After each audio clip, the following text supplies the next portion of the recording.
बच्ची का शरीर में कोई कपड़ा नहीं था, पैर दोनों राइट एंगल में मिला गया।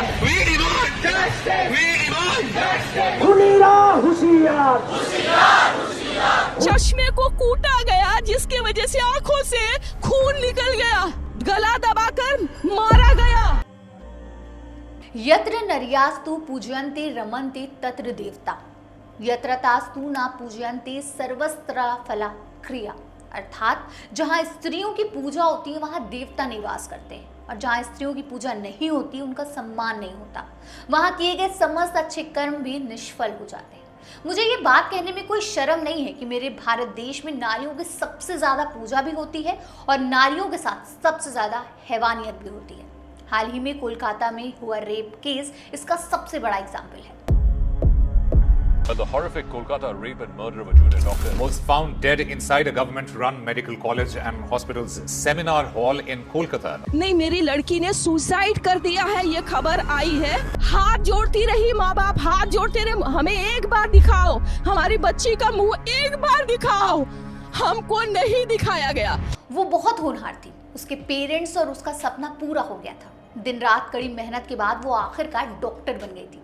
आंखों में कई सपने और थे, लेकिन सारे सपनों को अपने साथ लेकर वो इस दुनिया को छोड़कर चली गई। वो खुद से नहीं गई, बल्कि उसके साथ दरिंदगी का ऐसा खेल खेला गया कि तड़प तड़प पर उसका दम निकल गया।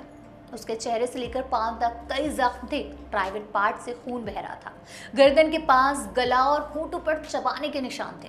पोस्टमार्टम हुआ तो डॉक्टर्स की भी रूह काम गई। उसे एक दरिंदे इंसान ने गिद्ध की तरह नोचा था।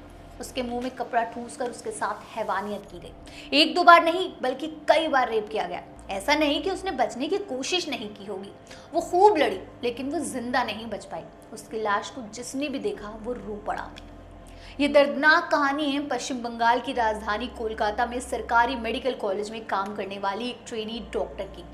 वो रोज की तरह नाइट शिफ्ट में थी। लगातार 32 घंटे की ड्यूटी करने के बाद वो थोड़ा आराम करने सेमिनार हॉल में चली गई, लेकिन वो ये बात नहीं जानती थी कि वो अब वहाँ से कभी नहीं निकल पाएगी। उसके बाद जो कुछ हुआ वो आप सब कुछ देख ही रहे हैं। खैर, कहते हैं जब आम जनता को गुस्सा आ जाए तो फिर सड़कों पर जन सैलाब फूटता है। जब अन्याय के खिलाफ सब्र का पैमाना भर जाए तो लोग तख्तियां लेकर सड़कों पर निकल आते हैं। पूरा इंडिया आज अपने हाथों में तख्तियां लेकर सड़कों पर उतरा है। डॉक्टरों की एक बड़ी जमात हड़ताल पर चली गई। उसका कहना है कि जब तक हैवानियत का शिकार हुई ट्रेनी डॉक्टर को इंसाफ नहीं मिल जाता तब तक वो अपना काम नहीं शुरू करेंगे। लेकिन डॉक्टरों के इसी विरोध की वजह से सबसे ज्यादा दिक्कत भी मरीजों को हो रही, खासकर दूर दराज से आने वाले मरीज बिना इलाज के ही वापस लौट रहे हैं। कोलकाता रेप मामले की वजह से इस बार करोड़ों लोगों ने स्वतंत्रता दिवस नहीं मनाया। आखिर मनाया भी क्यों जाए? ये दिखावे का और खोखला सा इंडिपेंडेंस डे, जिससे ये पूरी दुनिया है। जब वो ही इस देश में सेफ नहीं तो किस बात का इंडिपेंडेंस डे? आज़ादी के 78वीं सालगिरह पर एक महिला होने के नाते मेरे दिल में भी हजारों सवाल उमड़ रहे हैं। मेरा सबसे पहला और सबसे बड़ा सवाल ये है कि हम महिलाओं को ये देश कब आज़ादी देगा?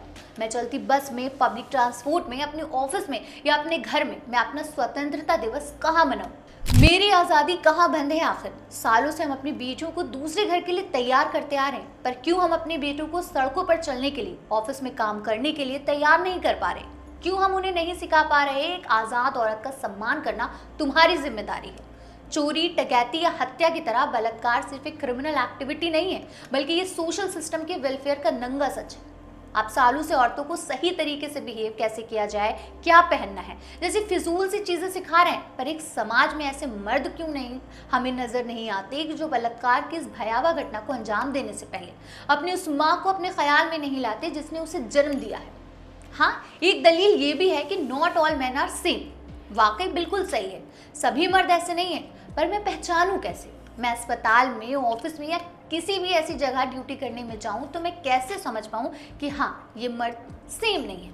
काश मैं और मेरे देश की बेटियां भी अपनी आज़ादी का जश्न मना सके, जो शायद किसी डिब्बे में बंद है। फिलहाल आज़ादी आप सभी को मुबारक। खैर, कोलकाता में घटित रेप के जघन्य घटना ने सोशल मीडिया और लोगों के बीच आक्रोश की लहर पैदा कर दी है, जिसमें स्टूडेंट्स, कार्यकर्ता, राजनेता और मशहूर हस्तियां भारत में महिलाओं की सुरक्षा की भयावह स्थिति पर अपनी निराशा व्यक्त कर रहे हैं। कई बॉलीवुड स्टार्स का भी इस मामले में खून खौला है। प्रीति जिंटा, करीना कपूर खान, आलिया भट्ट, कृति सेनन, विजय वर्मा, मलाइका अरोड़ा, ऋचा चड्ढा, परिणीति चोपड़ा, सोनाक्षी सिन्हा जैसे और भी कई मशहूर हस्तियों ने कोलकाता के आरजीकर मेडिकल कॉलेज और अस्पताल में एक लेडी डॉक्टर के साथ हुई दुखद बलात्कार और हत्या के बाद हो रहे विरोध प्रदर्शन पर रिएक्ट करते हुए ममता बनर्जी से इस मामले में सीबीआई जांच और इंसाफ की मांग की है। आयुष्मान खुराना ने तो एक बहुत ही इमोशनल कविता शेयर की है। उस लेडी ट्रेनी डॉक्टर के साथ हुई हैवानियत पर अफसोस जताया है। मैं भी बिना कुंडी लगाकर सोती, काश मैं भी लड़का होती। झल्ली बनकर दौड़ती उड़ती, सारी रात दोस्तों के साथ फिरती, काश मैं भी लड़का होती। वैसे इस जघन्य मामले ने क्रिकेट जगत की कई हस्तियों को भी निराश कर दिया। जसप्रीत बुमराह और श्रेयस अय्यर जैसे खिलाड़ियों का इस मामले पर गुस्सा फूट पड़ा है। दोनों खिलाड़ियों ने इस मामले पर रिएक्ट किया है। श्रेयस अय्यर ने इंडिपेंडेंस डे पर अपने इंस्टाग्राम स्टोरी में होनहार डॉक्टर के गुनहगार को कड़ी से कड़ी सजा देने की मांग की। वहीं जसप्रीत बुमराह ने अपनी इंस्टा स्टोरी पर बॉलीवुड एक्ट्रेस आलिया भट्ट के इंस्टाग्राम पोस्ट को शेयर किया।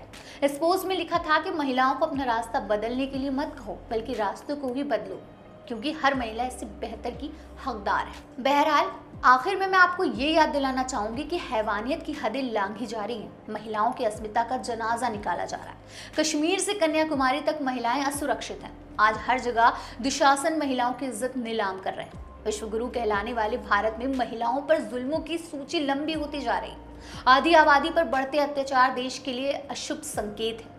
महिलाओं की सुरक्षा के लिए सैकड़ों कड़े कानून बनाए गए, मगर ये कानून सरकारी फाइलों की धूल चाट रहे हैं। अगर सही तरीके से लागू किए होते तो इन मामलों में इजाफा नहीं होता। खैर, मुझे मालूम है कि मेरी ये सारी बातें इस वीडियो के खत्म होते ही भुला दी जाएंगी। ये जो देश में हल्ला मचा हुआ है, ये भी कुछ दिनों में थम जाएगा। फिर थोड़े दिन बाद रेप का एक ऐसा ही घिनौना मामला सामने आएगा। फिर लोग सड़क पर निकलेंगे, फिर तमाशा होगा और फिर सब खामोश हो जाएंगे। मैं एक भारतीय नारी होने पर फख्र महसूस करती हूँ। मेरा ये फख्र कितने दिनों तक जिंदा रहता है, मुझे ये भी देखना है। फिलहाल आप मुझे दीजिए इजाज़त। मिलते हैं एक और ऐसे ही मुद्दे के साथ। बने रहिए और देखते रहिए आपकी खबर।